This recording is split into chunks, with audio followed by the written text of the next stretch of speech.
Well, good morning, everybody. Happy Saturday. Dan, happy Saturday. Saturday, Dan. Good to have you here yet again. Yeah, it's great to be here. Haley comes back, I don't know quite when. I think the beginning of September, so... I thought you'd be like counting the days. Well, I didn't want to do that in front of you. I've got spreadsheets and stuff that tell me exactly when you'll be gone. No, that's a joke. That's a joke. You've done really well. I've appreciated the help all through the summer. Yeah, you say that right in front of me, but... I have to, right? It's right. how it works. So anyway, yes, thanks for being here.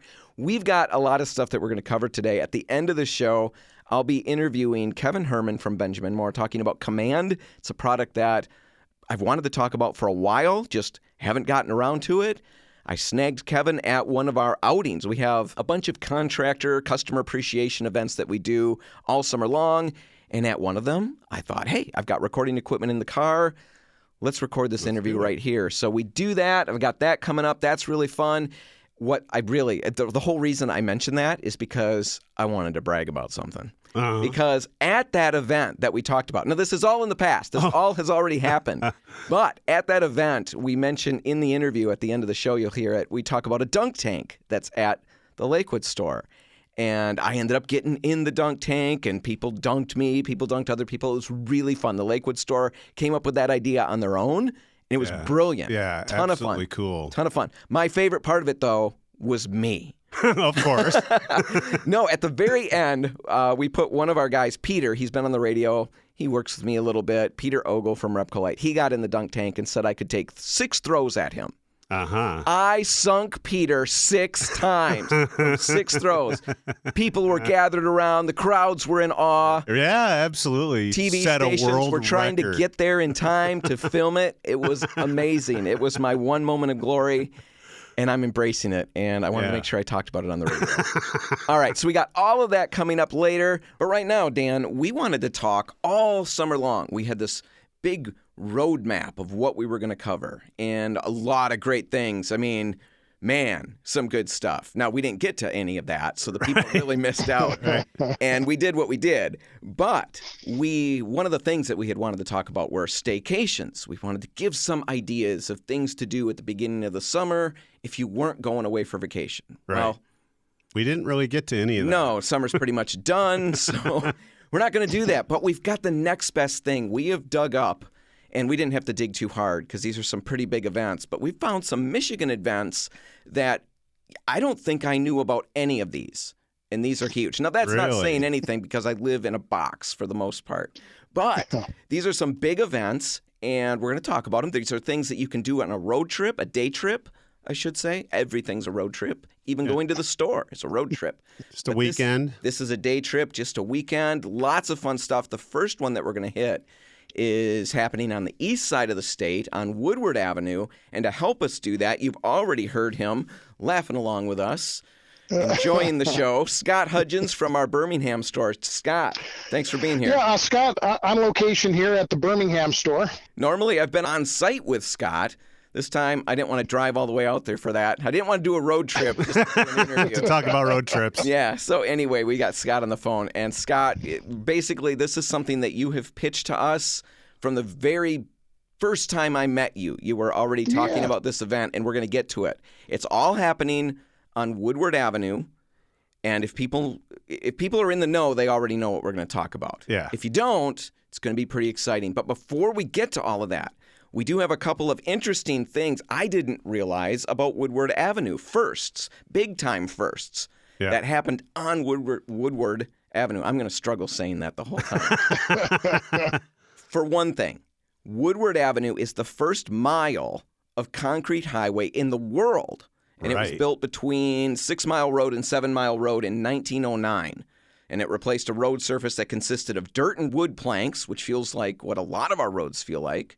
But it replaced that, and it cost, at that point, $14,000. So the first concrete mile in the world. That's pretty cool. Yeah, that's really cool. Another thing that's interesting, it's the first place that a tricolor 4-way traffic light was invented and used. We had two color lights, green and red. Oh, no yellow. Yes or no? No yellows to blow through. No. And then we came up with the yellow light. Let's see, who was that? William Potts. He was a traffic officer, invented that yellow light, probably wanted to write out a few more tickets, or maybe not, maybe less tickets.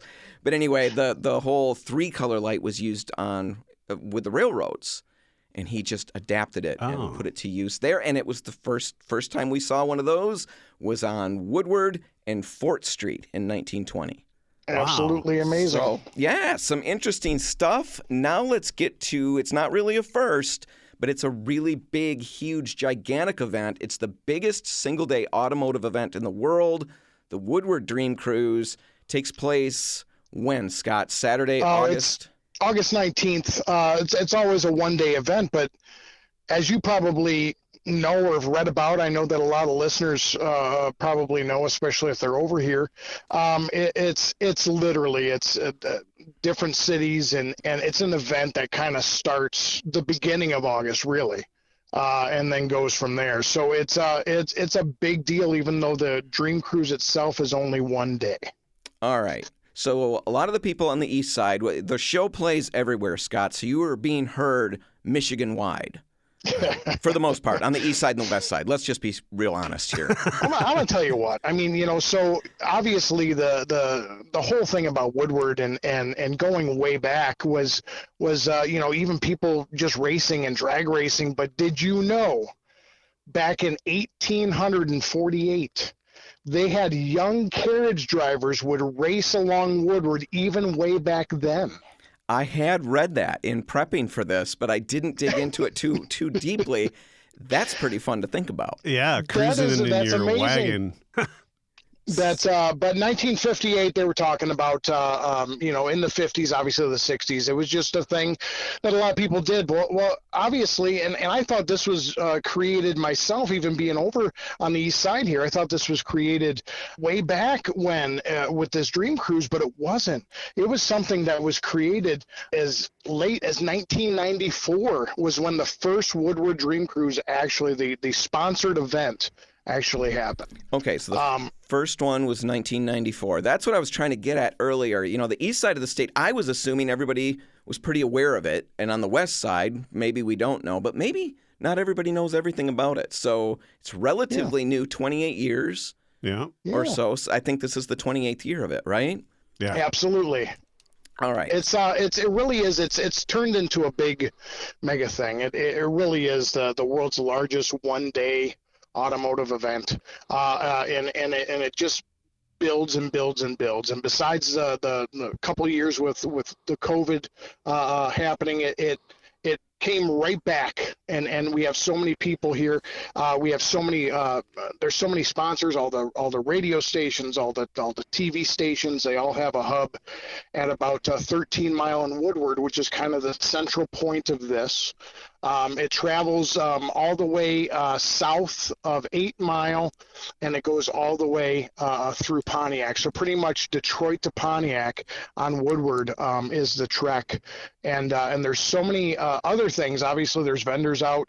There's a lot of people walking. And when you're at a store like ours, and it's paint, it really is like you have no choice really but to embrace this. And that's what we do. We got two stores over here on the east side. We have the Birmingham location, Repco Light, and then we have the Pontiac location. And both of them are affected by this cruise. So let's take advantage of that, and let's invite the people into the stores that are walking by. So you have like food? What do you do? Well, what we do is we've been doing the same thing pretty much for 15 plus years, and that is we have a spread, we have food, we have drinks, not pop and water drinks. Okay. And yeah. and it's a cruise after all. That's right. But it's we open up we have these big windows at our store that you can see right through and out onto the street. There's a lot of cars that park in the parking lot. Obviously, you see those, but it's really a point that, hey, we're here. We're gonna enjoy it. We're gonna allow you to come in if you want to come in and enjoy some food. If you want to get a pop, if you want to get some water, we're here for you. especially since it's in summer, so it's going to be hot more than likely. And so that's what we do generally is just invite people in if they're there to purchase paint. Or anything. Obviously, we're here for them. But all in all, we're just here for everybody, period. And we're opening up our doors as we've done in the past. Okay. So if you swing out and you want to look at what's going on, you're definitely welcome to stop out at either the Birmingham store or the Pontiac store. They've got some refreshments, things like that. Scott, we're going to take a break right now. And when we come back, what I want to dig into is what people are coming to see. There's a lot going on, and I don't think we've even scratched the surface of what people could encounter. So can you hang with us over the break? Absolutely. All right, we'll be back in just a minute with Scott Hudgens talking about the Woodward Dream Cruise and what you could expect to see if you swing out on August 19. That's all just ahead. Stick around.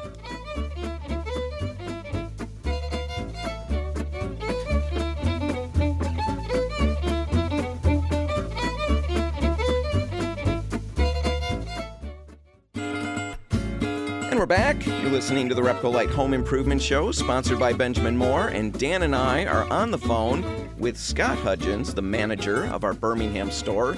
Scott, Hello. Thanks for hanging with us over the break. Yeah. And what we're trying to do, or what we're doing in this segment and the last segment, is just talking about a major event, the world's biggest automotive event. It's happening on Woodward Avenue on the east side of the state on August 19. Is when it takes place. Scott, you've got your stores open to let people enjoy the show, basically, and get some drinks and stuff. But let's talk about what they would be enjoying. We've not really covered any of that. What does this look like? What is the world's biggest automotive event? And what does that mean for me? Why do I want to go, Scott? You've got a couple minutes. Make it good. So listen, I mean, everybody's here. You got musical acts at various locations. You have obviously food vendors and food trucks galore. You have literally miles and miles of cars to look at and just walking up and down the sidewalks in Woodward. A lot of these off the wall cars. We're not just talking about muscle cars. We're not just talking about cars from the 50s and the 60s. We're talking about even just weird types of vehicles too. I mean, it's here for everybody. The people dress up, people, you got that word cosplay, and people do all that here too. And you literally, it's like walking into a circus with a bunch of cars. There's so much going on. And then there's events. There's events throughout, not only on Saturday itself, but the Friday before. There's an event on the towards the end of the trek over by our Pontiac location. There's a place called the M1 Concourse that does a big huge thing. They're doing the 70th anniversary Corvette extravaganza and all this stuff, and they do drag racing.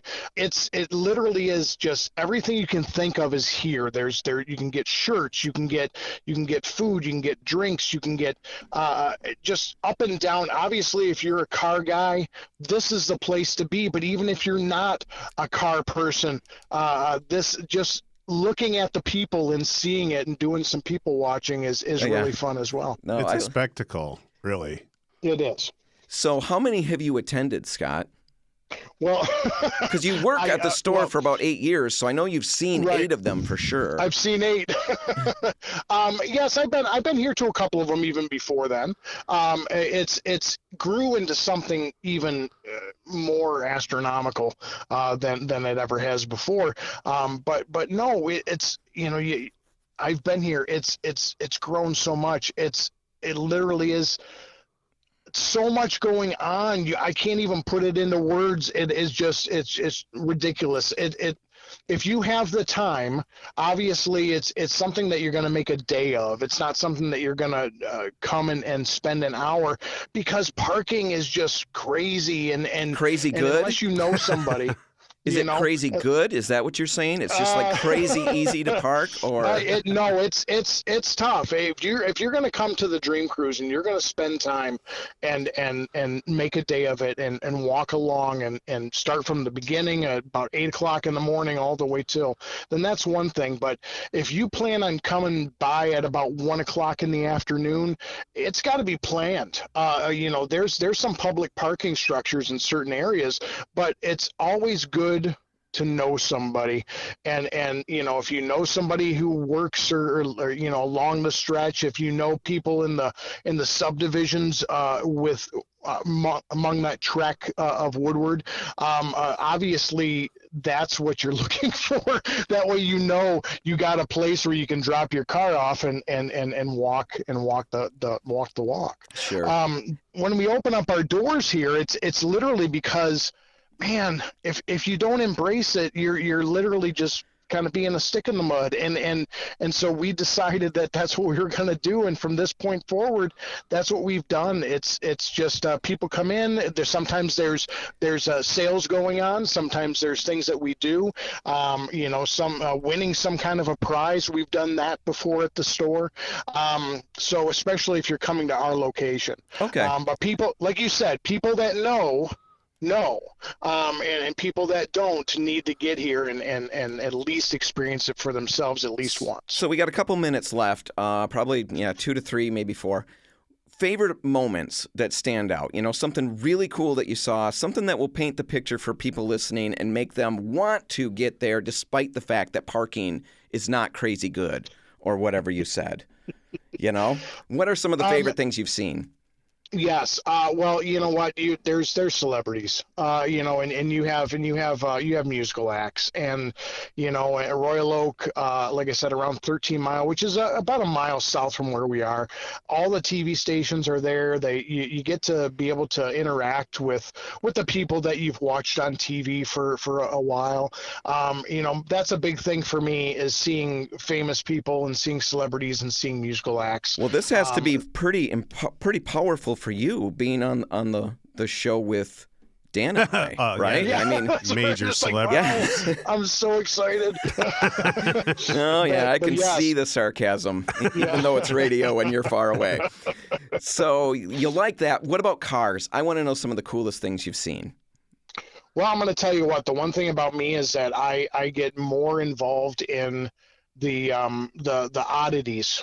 There was a van that was upside down and driving backwards going down Woodward. Oh, really? Yeah, it was in the local papers around here. There was a guy who made his whole vehicle into just a big SpongeBob character. There was one, I'm not going to name any names of the company, but there was this huge, it looked like a big, huge shopping cart. It was probably about 15 feet tall, and it was going down, it looked just like a big shopping cart driving down Woodward. Cool. Those are the things that I like. Those are the things that I normally will sit there and stop, take a picture of, because my wife is not a car person, but she does like things like that, so I make it a point to look out for the oddities. That's the big thing for me, and you're going to see way more than that. Every year it seems to grow and grow and grow, and those are the eye catchers. All right, so that's coming up August 19. You can find more information. Where's that website, Dan? Woodward Dream Cruise. Yeah. I think that's just it, right? Yeah. WoodwardDreamCruise.com. Check it out there. And, get more information on that. Like Scott said, he's got some events planned at his store, drinks and other things, poppin' water. Yeah. Just to spoiler alert, that's what we mean by drinks. Scott, we're going to let you go, and you can get back to doing what you do. And maybe some of our listeners will swing by and see you on the 19th. Thanks for hanging out with us. I'm going to be here.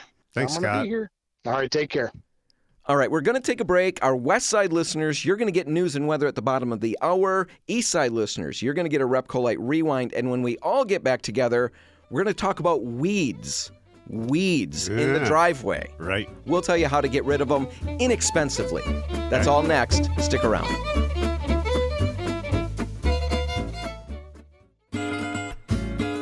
Well, Dan, I have a lot of frustrations in my life. I'm sorry to hear that. I've got a great big long list, but one of them involves the weeds in my driveway. You're Yeah. listening to the Repcolite Home Improvement Show, sponsored by Benjamin Moore. And yeah, I've got a yard that's really pretty nice.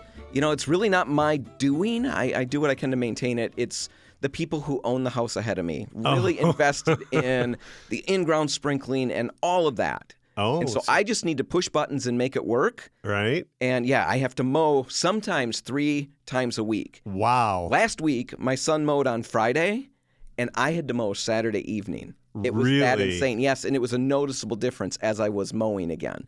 So that's a little frustrating, but that's fun frustration because the Right. yard looks like a paradise. Beautiful. Yes. Unlike my yard. Yes, yours is a barren wasteland. Right. It's horrible. But my driveway is full of, cracks and whatnot. Even Mine the too. dividers between the different slabs, full of weeds. Full of weeds. Drives me nuts. Looks terrible. And I've tried a number of things. Normally, I'm trying to pull them out.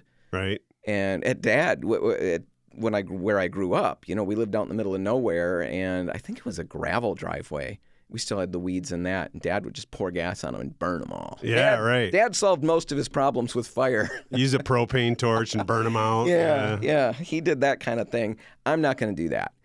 And I tried at the beginning of the year something that I thought was going to just nail this problem once and for all. I got Roundup. Mm-hmm. And I was thinking that this chemical, weed killer is going to just do a miraculous end-it-all job. And it didn't. I sprayed the whole thing down. And yes, the weeds died.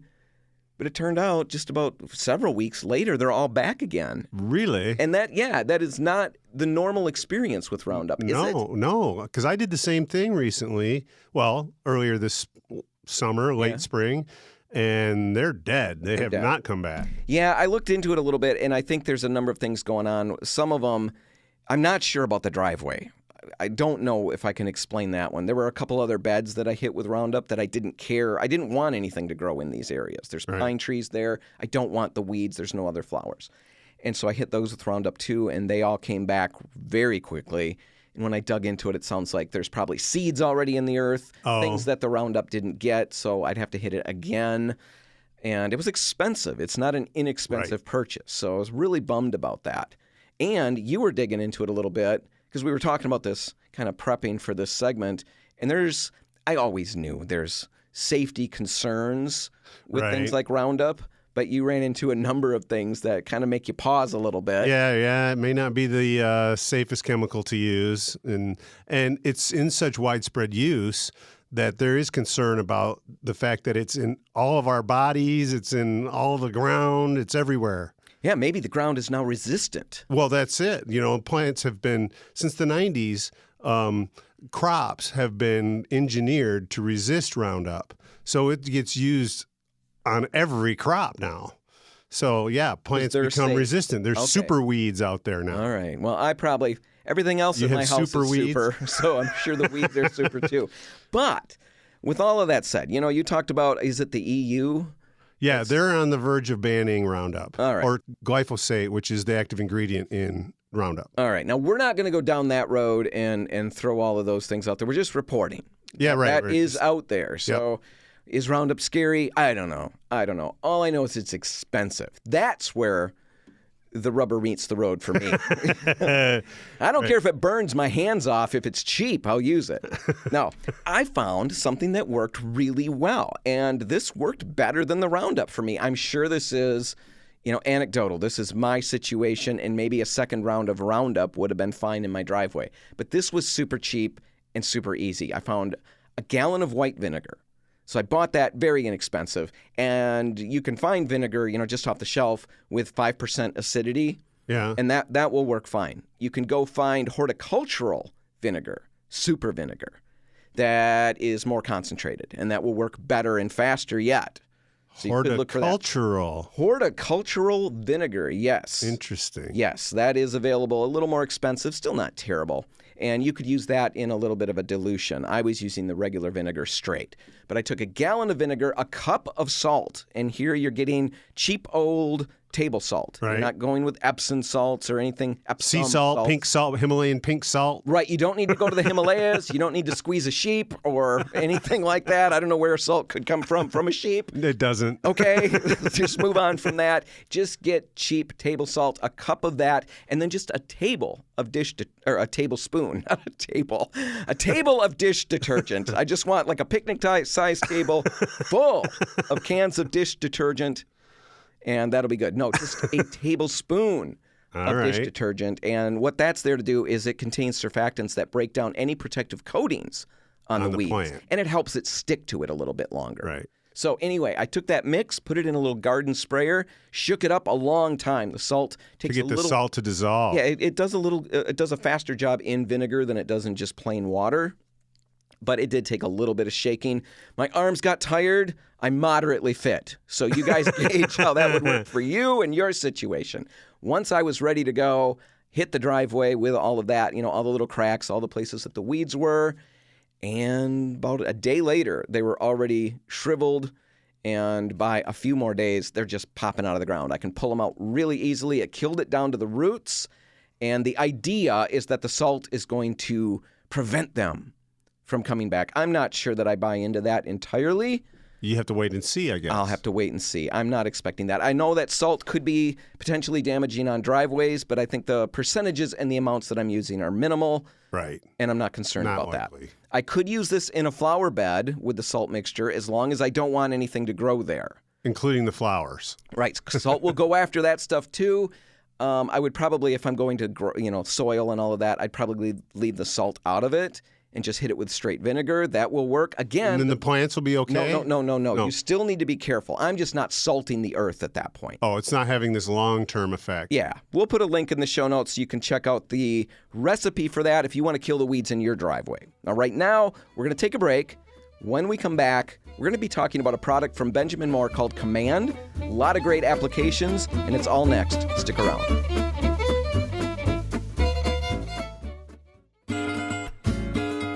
And we're back. You're listening to the Repcolite Home Improvement Show, sponsored by Benjamin Moore. And Dan, we're going to do something a little strange.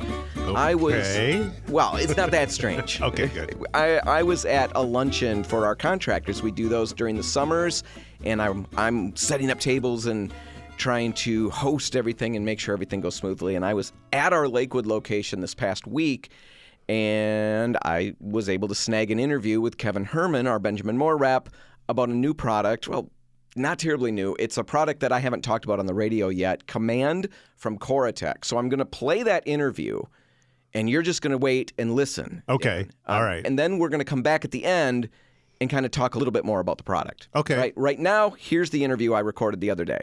And we're back. I'm actually on location at our Lakewood store. So if you hear a lot of weird road noise and just the sound of nature, it's because we're outside really living the dream. I'm with Kevin Herman from Benjamin Moore. It's beautiful out right now. It is beautiful out. You consider car traffic noise the sound of nature? No, but there are maybe You birds. are a city boy.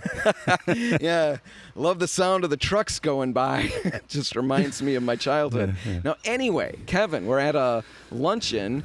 By the time this airs, the luncheon will long be over, but it's at our Lakewood location. I'm kind of excited because behind me there's a dunk tank. Yeah, we can tell everybody's going to be a lot of great food, but they're going to miss it because it'll be over. It's right. It's just really weird, but I want to explain the noise and the weird sound. Anyway, Kevin, you're here, and I wanted to talk about a product that I've noticed in our stores for a while. I've been meaning to talk to you about it for a long time, but I haven't gotten to it. So Command from Corotech. Yes. Let's talk about that a little bit. Well, first of all, happy Saturday. Yes, Dan. Kevin's got to introduce him, greet me with the happy Saturday. That's his thing. And I don't even know that I introduced you to the people. I just said, Kevin Herman, you're our territory rep from Benjamin Moore. I'm your favorite Benjamin Moore rep on this side of the state. Right. It's exactly the only one there is, but we're pretty happy mostly with you. So you speak from authority. Yeah. Let's talk about Corotech's Command. And first, let's just start talking about Corotech. So Corotech is a brand of Benjamin Moore. It happens to be our light industrial maintenance line. Okay. Right. So you have some epoxies, some direct-to-metal acrylics, things like Command, which is a urethane acrylic that has a wide use of maintenance coatings, but we can use it for other things as well. Okay. So let's talk about what makes Command different from other things out there. What sets it apart? So Command is a waterborne product, so we can sell it virtually anywhere. We don't have to worry about the VOC regulations. It's already fairly low VOC. It's a urethane acrylic. So what does that mean to the regular people? Well, Although you were going to say I think most that. of us understand, yes, what acrylics are hard, latex coatings. Mm-hmm. The urethane gives it quite a bit more flexibility, a lot better abrasion resistance, and also much greater adhesion. Okay, so a urethane acrylic, Mm-hmm. Command. Where do we want to go from here? Let's talk about maybe where DIYers, homeowners might find a use for this, and then we'll talk about professional uses. Yeah. So it comes in two finishes, first of all. There's a high gloss and there's a satin finish. We might get a semi-gloss here in the future. Gallons and fives primarily, but I think we'll also see quarts in the future, which would be nice for homeowners doing smaller projects. Anything where you're looking for either an interior, exterior, hard product, whether it's handrails or gutters, inside you could do cabinets or trim or other things like that. It's very versatile, right? It has excellent adhesion, excellent abrasion resistance, very durable product, great color retention because of the Gen X colorants. So it gives us a wide range of things we can put it on. All right. So you talk about great adhesion. Mm-hmm. There's an Instalex product. We talk about it all the time. Sticks. Yes. It's a primer. Yep. Is it comparable, not comparable? Well, I mean, generically, they're fairly similar. The Sticks is a urethane acrylic. Remember the adhesion, the flexibility, and all that stuff. So that's the same thing we have in Command. Command is just it has quite a bit more resin and has actually quite a bit more urethane. So it's a very hard finish coat. Okay, so it will bond as well. Mm-hmm. Do I need to? I mean, if I'm using Command, I can skip sticks. There's no need for sticks with Command. Is there a need for a primer? I guess it depends on the situation. Well, it would depend. If you had a bleeding situation, bleed through. Sorry. Normally, when I'm working, it's a bleeding situation. Something's I'm talking cut. about, it's a paint terminology, right? That has to do with tannin bleeding or rust stains or some water damage stains coming through. If you have a situation like that, you're going to want to use a primer to block that, because this isn't made to block stains. Okay, so you mentioned for homeowners, DIYers, things like cabinets, railings, all of those situations. Now, let's talk about very quickly Command, on cabinets. If you were to give us a list, because that's one of those projects people, their ears perk up a little bit. Mm-hmm. A lot of us have that on the radar. Yes. If we had a top 3, 4 lists of products, where would you rank Command in that list? Generally what I'm recommending for cabinets would be Scuff-X if people are spraying them, because we've had such fantastic success with that. Advance if they're brushing and rolling. You could spray it as well, but that's a very easy product for homeowners to use because it has a lot of open time. Mm-hmm. Probably the next one would be Cabinet Coat, would be my top 3. And that's from? That's from Benjamin, and that's also a urethane acrylic, just Okay. doesn't have quite the amount of urethane that the Command does. So those would be my top 3. Command can be used. The difference is going to be how quickly you can touch it and put it back into service and recoat it. So it's a 15-minute dry to touch. That's Command. Yes. Does that make it crazy hard to work with? If you're trying to brush out or roll out a large area, that would probably be a little bit of a challenge to keep up with. But, a cabinet door, you could do that easily. It can also be sprayed. Okay. If you really want a quick turnaround, we can recoat this stuff in an hour. So dry to touch in 15 minutes, recoat in an hour. So if we're looking for production, then we probably want to go with Command. Okay. I'd see that maybe as like if somebody has some properties and they want to paint their cabinets and get the property back into, it's a rental situation or something like that. Command would probably work very well for that. But all right. We have 3 other products maybe a little bit better for the average homeowner. That's what I wanted to kind of get out there. So now let's talk about using Command in the professional field. Where would we see that being used? People are already, who are in that field, already see some of the advantages to it, but spell it out for us. So primarily this is developed for maintenance painting. So if you have a place where you don't want to shut down the factory for very long, right? You want to get the handrails painted and get it back into service quickly. This is low odor, so it's not going to offend anybody. It's easy to use, soap and water cleanup. Paint those handrails. An hour later, people can put their hands on them, or you could recoat them if you wanted to. Still would need primer if there's a rust situation or something like that. Or a bleed-through type stain situation. So we can put it on floors. Yeah, talk about that. That's kind of So interesting. if we have let's say a warehouse or something like that where the floors are already painted but they need to be freshened up, we clean them, we put a little profile on them with scuffing, and then we top coat that with the Command High Gloss, and 24 hours later we can be driving forklifts on it. And durable, it'll hold up to Very that? durable. It's a very nice product. I would hesitate to recommend it for homeowners. This in a garage could maybe requires a bit more preparation, a little faster for them to work with, and it probably is going to get some hot tire Pickup. and or staining, and the staining is more what I would probably see. Is it overkill for like a basement floor? You could do it on a basement floor. I don't think it would be overkill. All right. It would be a nice durable acrylic. All right. So Command, what couple of places that you've seen it used really, really successfully in the field?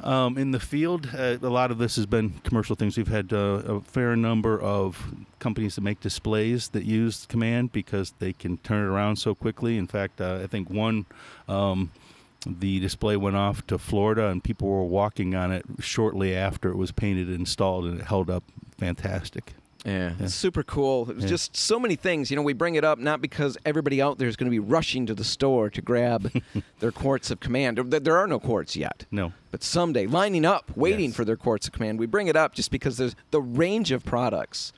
What between Benjamin Moore and all the companies you guys are affiliated with, the products we make at Repcolite, there's always something we can find. Everything from asphalt to tennis courts and everything in between. Yeah, we all can do. kinds of different stuff. Kevin, do you have anything else you want to throw at us? I've got bugs crawling all over me. That's the nature I was talking about. Hopefully you're going to get in the dunk tank later. Yeah. Well, I should clarify for people who just tuned in. We're outdoors. That's where the bugs are coming from. It's not a hygiene issue, mostly. One other thing that I maybe want to add is that this is available in 4 bases and it has some stock colors. So some safety colors, black, white, bronze tone, but we can make virtually any color you want in both the gloss and the satin finish. Yeah, so Command, Corotech. It's a product that we've got in our... Made by Benjamin Moore. Yeah, made by Benjamin Moore. We've got it at the Repcolite stores. Just stop out and ask. Kevin, what are you going to do the rest of the day today? Well, here we're at Well, the I'm going to go cookout. practice on that dunk tank thing because I'm hoping that I don't look like a fool when I try to throw. I had a shoulder replacement, so I haven't really tried throwing Yeah, I much. want to see you throw. Anyway, thanks for being here. All right, thanks a lot, Dan. So there, Dan, what did you think? That was sheer radio brilliance, wasn't it? Oh, yes, absolutely. Absolutely great. Command from Corotech, which is a Benjamin Moore company. It's very interesting. Right after we recorded that segment, at the luncheon at Lakewood, we went off to do our things, finish setting up our tables for all the little giveaways and things that we've got going on.